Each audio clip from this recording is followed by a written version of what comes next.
All right, welcome back. We're still here talking about the elections. I mean, this political season, there's a lot happening in that space. And we're now joined as well by Aziz Quadri. Thanks for being here today. Before the break, we were talking about, the incident that involved the former Vice President Atiku going to pick up his form, and we heard about violence. And he's of the notion, I believe, that a lot of these reports sometimes are sensationalized, and there's no proof that these were APC people who came to do this. But with the report we heard was that it was the ruling party who sent these people to create havoc. And I'm just talking about, I mean, is this a preparation for, sadly, the sort of violence we might be seeing in the elections coming up? Unfortunately, I do think this is the sort of preparation for the violence. We've seen that in the past elections, there's been a lot of violence in Nigeria, and people see elections, or people that go out, or the people that want to go out to vote in elections, a lot of them are scared to do so. Because of the violence that they've witnessed, because of the violence that they've seen, because of the violence that they've heard about. And I think in the next election, what people need to do is take that extra step and take that courage and go out to vote, not irrespective of what they think is going to happen to them, but I think if people come out in the masses, then it will tone down that violence. Yeah. I want to talk about voter buying now, because it was a big talking point, especially at the elections in Ekiti State. The APC in particular, a lot of people alleged that was the only reason why they had won the elections. And now we're hearing the INEC say that there will be arrest and prosecution of politicians who are caught inducing voters at the elections in Osun State. But we're not talking about rigging anymore. It looks like rigging is no longer fashionable, and it sort of discredits elections, ballot box snatching, all of that violence. But when you just come on the day and you basically stamp, we hear that they watch you do your tick, then you come and collect your own package, which is what it is now. And the APC seems to be allegedly the most guilty of this. Well, I wouldn't agree with that. As I said, allegedly. Yes, I understand. Yeah.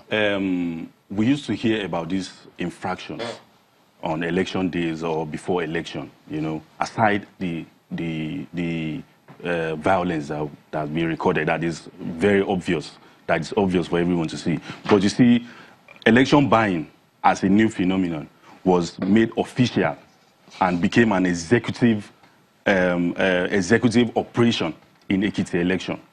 Just a day to election, the government of Ekiti State, the Governor Ayodele Fayose government, sent 3,000 naira, 4,000 naira to the account numbers of those whom the APC have alleged were being forced to submit their PVCs weeks before that time.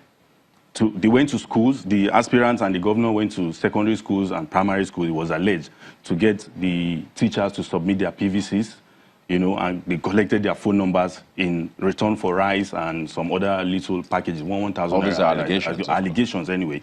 So, but it manifested a day to election, and this was proven by a whole lot, that monies were sent to the account numbers of those who submitted who wrote down their phone numbers and who submitted their PVCs then.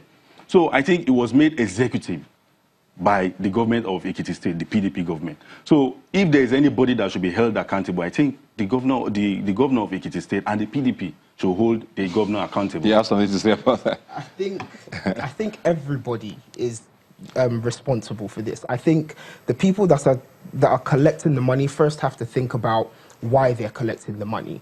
And the people that are collecting the money also have to understand that if a politician gives you money to be elected, the moment he gets into power, what is the first thing he's going to do?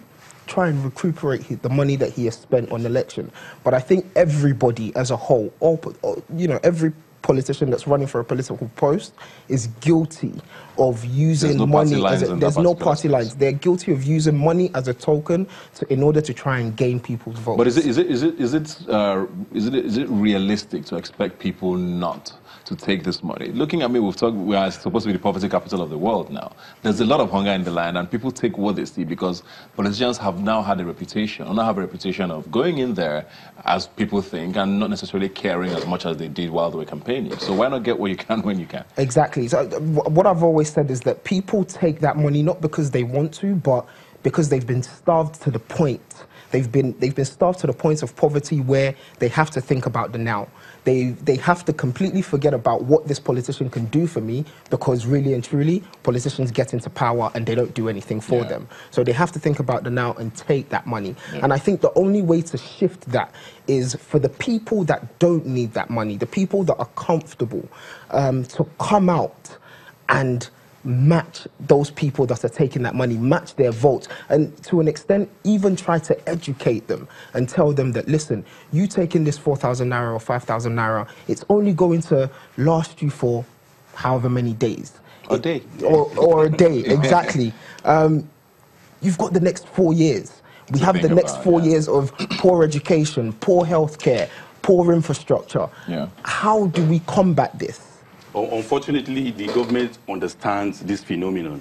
That let's keep these people hungry. Let's keep them hungry. In Ekiti State, people were owed salary between 4 to 8 months. So you don't expect someone that doesn't have anything to feed his family or to transport himself from one point to another, not to jump at 4,000 naira. So the government, don't forget we're talking about this vote buying because it became so prominent as after the Ekiti election. All right, this conversation will definitely continue. So, I mean, it's election season, it's political season, so we'll keep having this conversation. Thanks for being here today. When we come back, we'll be shifting our conversation right here on Rubbin Minds. Please don't go away.